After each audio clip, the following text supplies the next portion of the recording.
एक समय की बात है। एक राज्य में एक प्रतापी राजा राज करता था। एक दिन उसके दरबार में एक विदेशी आगंतुक आया और उसने राजा को एक सुंदर पत्थर उपहार स्वरूप प्रदान किया। राजा वह पत्थर देखकर बहुत प्रसन्न हुआ। उसने उस पत्थर से भगवान विष्णु की प्रतिमा का निर्माण कर उसे राज्य के मंदिर में स्थापित करने का निर्णय लिया और प्रतिमा निर्माण का कार्य राज्य के महामंत्री को सौंप दिया। महामंत्री गांव के सर्वश्रेष्ठ मूर्तिकार के पास गया और उसे वह पत्थर देते हुए बोला, महाराज, मंदिर में भगवान विष्णु की प्रतिमा स्थापित करना चाहते हैं। 7 दिवस के भीतर इस पत्थर से भगवान विष्णु की प्रतिमा तैयार कर राजमहल पहुंचा देना।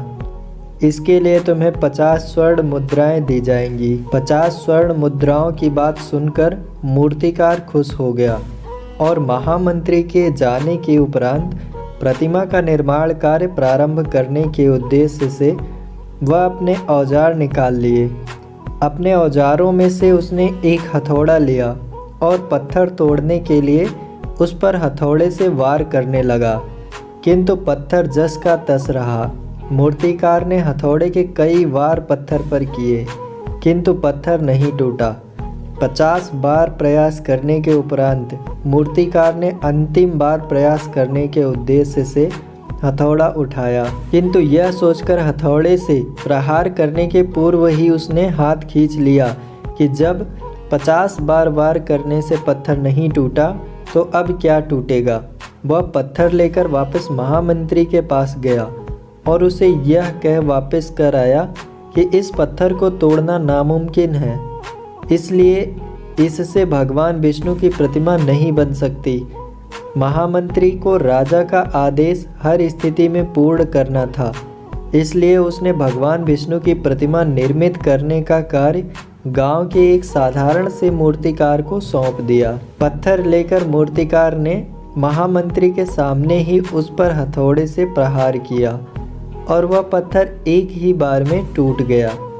पत्थर टूटने के बाद मूर्तिकार प्रतिमा बनाने में जुट गया। इधर महामंत्री सोचने लगा कि काश पहले मूर्तिकार ने एक अंतिम प्रयास और किया होता तो सफल हो गया होता और 50 स्वर्ण मुद्राओं का हकदार बनता।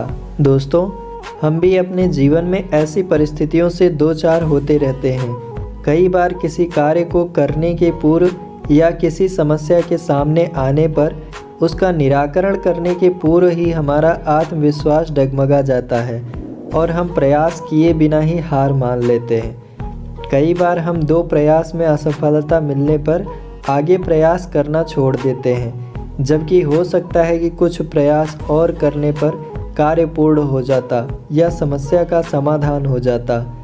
यदि जीवन में सफलता प्राप्त करनी है तो बार बार असफल होने पर भी तब तक प्रयास करना नहीं छोड़ना चाहिए जब तक सफलता नहीं मिल जाती। क्या पता जिस प्रयास को करने के पूर्व हम हाथ खींच लें वही हमारा अंतिम प्रयास हो और उसमें हमें कामयाबी प्राप्त हो जाए। तो अगर कहानी आपको अच्छी लगी तो वीडियो को लाइक ज़रूर करें। धन्यवाद।